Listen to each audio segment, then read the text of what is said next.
l'educació lliure, tinc punts de vista que es contradiuen. Per una banda sí que m'agrada la idea que sigui el nen que per iniciativa pròpia decideixi adquirir els aprenentatges que té a disposició, i per això es creen els diferents espais, etc. Però penso que el desenvolupament sa és el desenvolupament òptim, en el que ell parteixent al seu ritme i al seu nivell, i penso que és un desenvolupament feliç i adequat al procés natural de cada infant. Però per una altra banda, quan es planteja el fet que a primària i fins i tot a l'ESO es dugui a terme l'educació lliure,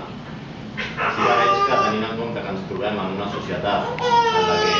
molt jerarquitzada i en la disciplina del món laboral és molt estricta, en la societat del coneixement i de la informació, sí que em dóna la sensació que el fet d'aplicar l'educació lliure en els infants, quan ja són més grans,